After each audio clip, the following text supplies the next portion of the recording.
सारी दुनिया काम करती है सुख के लिए, पर मिलता क्या है मेरी माँ मैया? क्या मिलता है? दुख। संसार में सुख ज्यादा है कि दुख ज्यादा है? जोर से, क्या ज्यादा है? क्या? दुख। क्यों? संसार मैया ज्यादा क्या है? सुख के दुख? दुख। ए चश्मा वाली मैया बताओ मेरी माँ, क्या ज्यादा है? दुख ज्यादा है। मैया क्या बोलती तू? क्या ज्यादा है, सुख की दुख? है? दोनों बराबर है। आप बताओ भैया।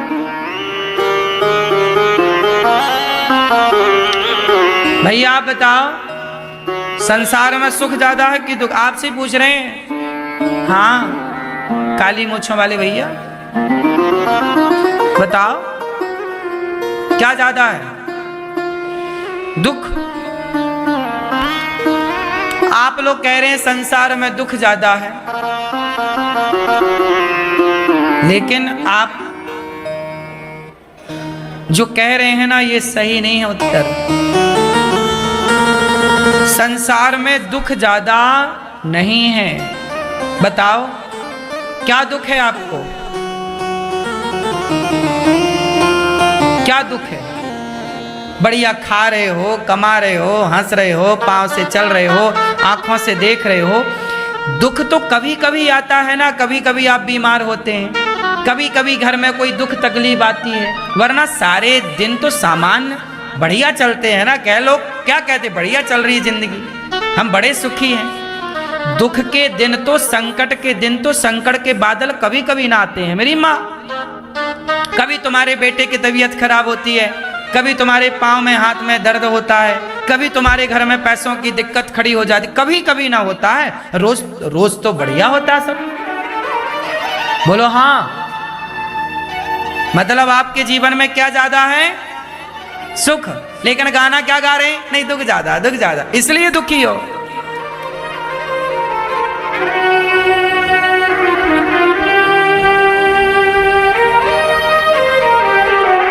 मैया काय का दुख है आपको बताओ? बिंदास वृंदावन में बैठी हो, बहू अच्छी है, कमा के खा रही है, बेटा कमा के दे रहा, बढ़िया बादाम का हलवा खा रही हो, बादाम पराठे खा रही हो आलू की, क्या दुख है? सब बढ़िया है। बेटा छोड़ के चला गया, बहू छोड़ के चली गई, ये भी कोई बहुत बड़ा दुख नहीं है। भाई आप तो हैं ना, आपका मन लगा है उन्हीं बेटा बेटियों में, ये दुख है। अब मन हटा के प्रभु में लगाओ, कीर्तन करो, नाचो, झूमो, तो काय का दुख है? तुम्हारा जो मन नहीं हट रहा है उन चीजों से, बेटी से, बेटा से, विषयों से, वही तो दुख है। यदि दुख मन हट जाए और सबसे मन हटकर प्रभु में लग जाए तो बताओ कोई रत्ती भर दुख है? हाँ दुख मरते समय होता है, बुढ़ापे में दुख होता है, जन्म लेने के समय दुख होता है, कुछ जगह दुख होता है। किसी का पति चला गया तो नारी दुखी है, किसी का बेटा चला गया दुख है, ठीक है। भगवान के घर कोई चला गया तो दुख है, पर संसार में बना हुआ है, बेटा छोड़ के चला गया पत्नी के संग, ठीक है। अब आज की तो यही रीति आदत बना लेनी चाहिए अब जीने की, आजकल यही दौर चल रहा। अब कोई बेटा ना तुम्हारी बुढ़ापे में सेवा करेगा, गलतियां तुम्हारी भी हैं, संस्कार दिया ही नहीं, कथा सुनवाने ले ही नहीं गए, माँ बाप की वैल्यू क्या होती है पाठ पढ़ाया ही नहीं, मातृ देवो भव पितृ देवो भव, कहाँ कोई बच्चे पढ़ रहे हैं। इसलिए तो लुगाई आई तो लेके फुर्र हो जाते हैं, कहाँ फिर माँ याद आती है और बाप याद आता है। क्यों जी, बात सही है? ये आज की हवा है, इसमें बच्चों का कसूर नहीं है मेरी माँ, तुम्हारी भी कुछ परसेंट गलतियां हैं। तुमने भी तो बच्चों को संस्कार नहीं दिए, तुमने भी तो नहीं बताया ना कि माँ की वैल्यू क्या होती है, माँ क्यों जरूरी है। ये बच्चे तुम्हारी गोद में हैं, जैसा बनाओगी वैसे बन जाएंगे, लेकिन जब तुम्हारा टाइम रहता बनाने का तुम व्हाट्सएप चलाती हो, और जब बच्चे हाथ से निकल जाते हैं तो रोती हो। बच्चों में समय लगाना पड़ता है। कोई व्यापार खोलोगे ना तो व्यापार खोल के घर बैठने से व्यापार नहीं चलता, व्यापार में समय लगाना पड़ता है, इन्वेस्ट करना पड़ता है, पैसा भी और समय भी। बोलो हाँ। उसी तरह तुम्हारे बच्चे भी तुम्हारी जिंदगी का एक इन्वेस्टमेंट है, ये भी सबसे बड़ा इन्वेस्ट है।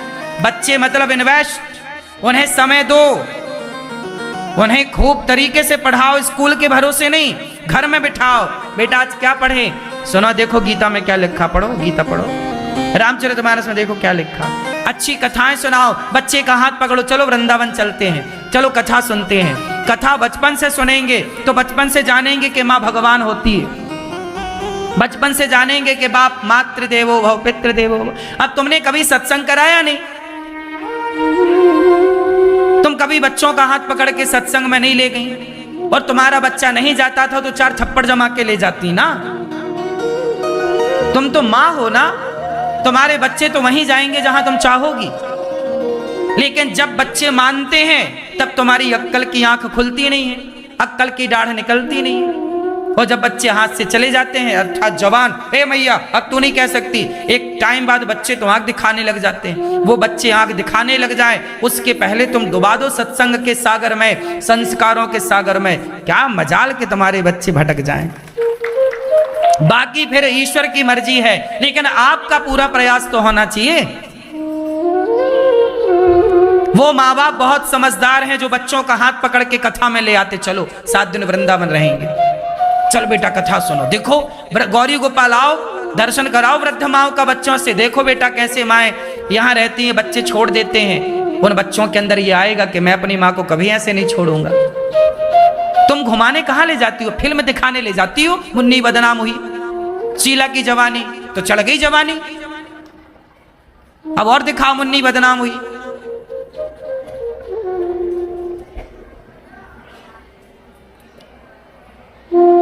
एक हाथ से ताली नहीं बजती ना।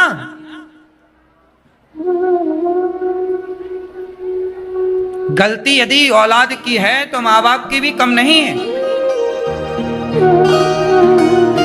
ये माएँ कहती हैं हमारा बेटा मोबाइल चलाता है, कैसे चला लेगा? तुम ही तो पकड़ाती हो। बेटा मैं काम कर रही हूं, जरा तू मोबाइल चला ले, रोए ना, मोबाइल पकड़ा दिया। अरे थोड़ा उसके संग खेलो, मोबाइल तुमने काहे पकड़ाया? जितना टाइम तुम मोबाइल में लगाया तुम बच्चों के संग खेलती क्यों नहीं हो? बाप आजकल माँ बाप बच्चों के संग खेलते नहीं है। पहले के बच्चे मोबाइल नहीं चलाते थे, पहले के बच्चे ज्यादा होते थे, एक घर में 4-4 बच्चे होते थे, कंबाइंड परिवार था, भाई का बच्चा, तुम्हारा बच्चा, 4-6 बच्चे आपस में खेलते रहते थे, उन्हें जरूरत नहीं थी। आजकल घर में ले दे के एक बच्चा है या 2, तो उन्हें तो माँ बाप चाहिए ना कि भाई हमारे संग खेलो। तो माँ खेलेगी, बाप खेलेगा तो बच्चों का मन बहलेगा। अब खेलने वाला कोई नहीं तो वो बैठे बैठे मोबाइल चला रहे हैं। खेलो ना बच्चों के साथ, तुमने टाइम तो दिया नहीं, और जब तुमने टाइम नहीं दिया तो तुम्हें काहे टाइम मिलेगा? फिर रो। नानी दादी अच्छी अच्छी कहानी सुनाती थी, राम की कहानियां, कृष्ण की कहानी, विवेकानंद जी की कहानी, महाराणा प्रताप की कहानी, झांसी की रानी की कहानी, महापुरुषों की कहानी, वीरांगनाओं की कहानी। अब तुम सुना, तुम्हें कुछ पता ही नहीं है। तुमने क्या कहानी सुनाई अपने बच्चों को? कौन सी कहानी सुनाई? दिन भर प्रपंच करती रही, हाँ माँ खा लिया, बच्चा मोबाइल चला रहा है, माँ हाँ प्रपंच चल रहा है। इन्वेस्ट सबसे बड़ा है बच्चे, दौलत काम ना आएगी, ये बच्चे बनाओ इन्हें अच्छे। बेटी को समय दो, बेटे को समय दो, हेल्दी चीजें खवाओ बच्चों को, बच्चों के साथ थोड़ा सत्संग में आओ, बच्चों को सत्संग से जोड़ो, संस्कारों से जोड़ो। दुनिया दिखाओ बच्चों को कि देखो कितनी गलत दुनिया जा रही है बेटा, सही और गलत में बच्चों को अंतर बताओ, दूध में और शराब में क्या अंतर है बताओ। लिव इन, आजकल पत्रकार मेरे से पूछते हैं लोग, मेरे से महाराज जी आप लिव इन के बारे में क्या कहेंगे? अरे लिव इन मैं उनसे बोलता हूं कि लिव इन मतलब वैश्यालय। लिव इन क्या है? आज की आधुनिक पीढ़ी ने वैश्यालय तो लिखने में संकोच लगेगा, वैश्या कहने में गलत लगेगा, तो उन्होंने लिव इन नाम दे दिया। लड़की या लड़का, मैं दोनों को बोल रहा हूं, यदि आप लिव इन में रहते हैं मतलब आप वैश्यालय में रहते हैं। आप पुरुष वैश्या और स्त्री वैश्या दोनों ही वैश्या हैं। लिव इन क्या है?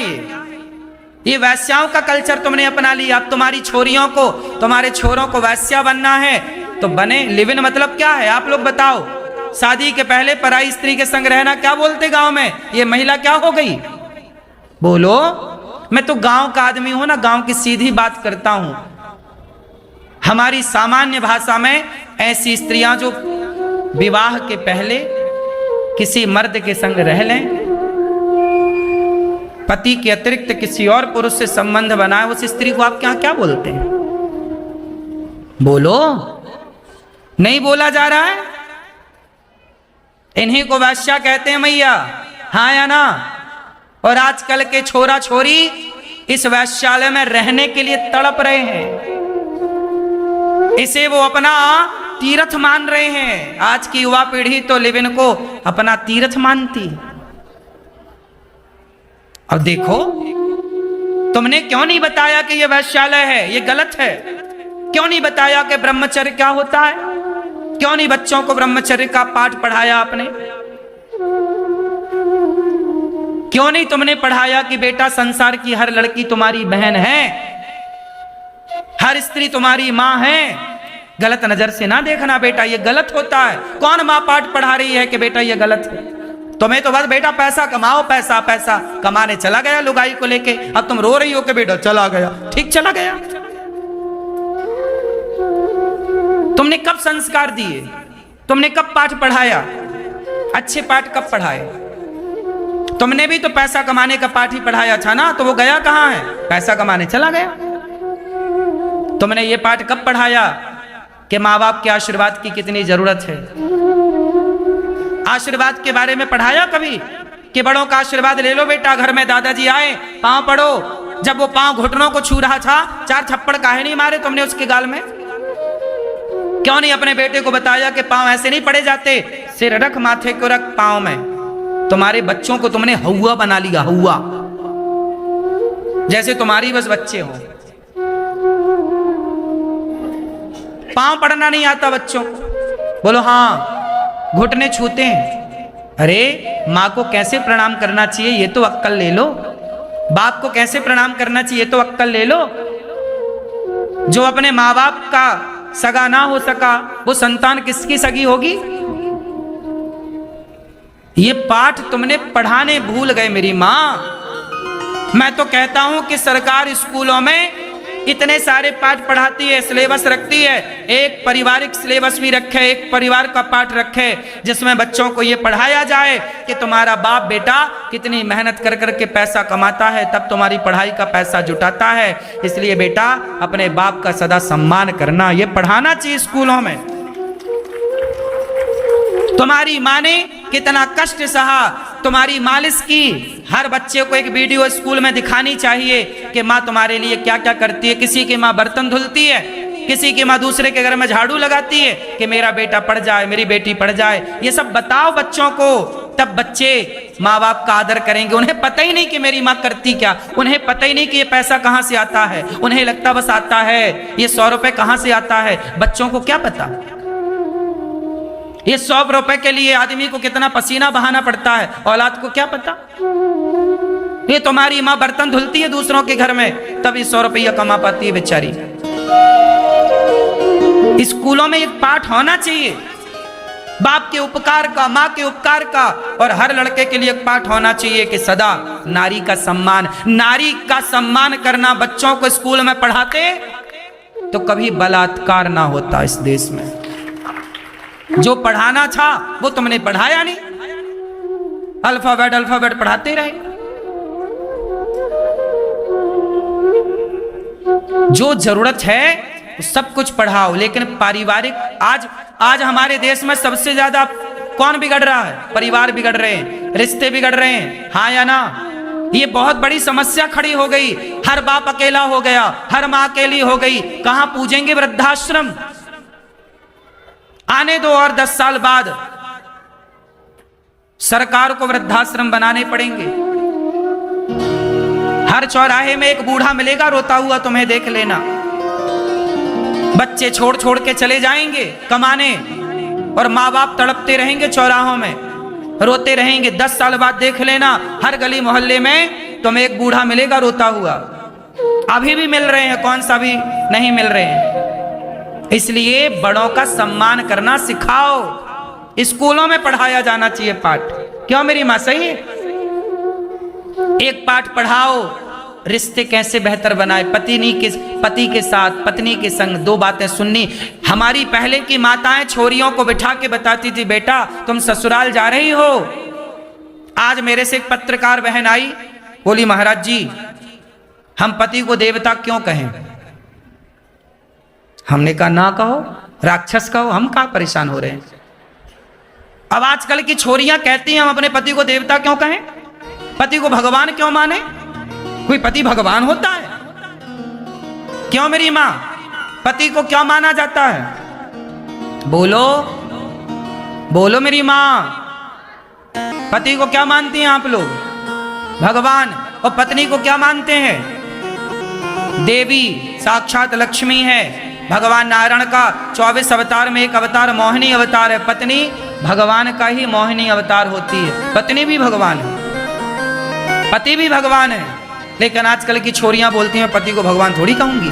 बात ठीक कह रही है, वो लिव इन में रहने वाली जो 17 जगह मुंह मारती है, वो काहे पति को भगवान कहेगी? सही है? उसके लिए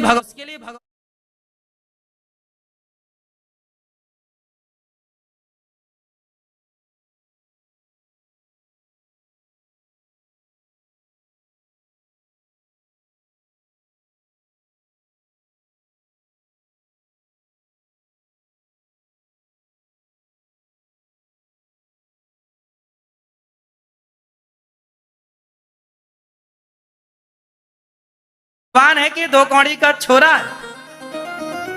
देखो YouTube चैनल तो आप बना लेते हो, फिर कहाँ अटक जाते हो कि इसे ग्रो कैसे करें? फिर YouTube पे जाते हो, सर्च करते हो, हजारों वीडियोस मिलते हैं। उसको तो केवल हवस पूरी करने के लिए एक आदमी मिला है बस। अब कहां कोई भगवान की दृष्टि से देख रहा है?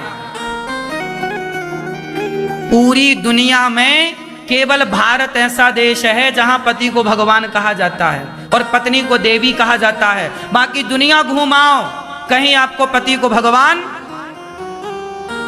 कहीं पति को भगवान नहीं कहा जाता। ये तो हमारे भारत की संस्कृति और संस्कारों की सुंदरता है कि हम अपने रिश्तों को भगवान का दर्जा देते हैं। इन मूर्खों को कौन समझाए? हमारे यहां तो बाप को भगवान कहते हैं। बाप कौन होता है? बोलो। मां कौन होती है?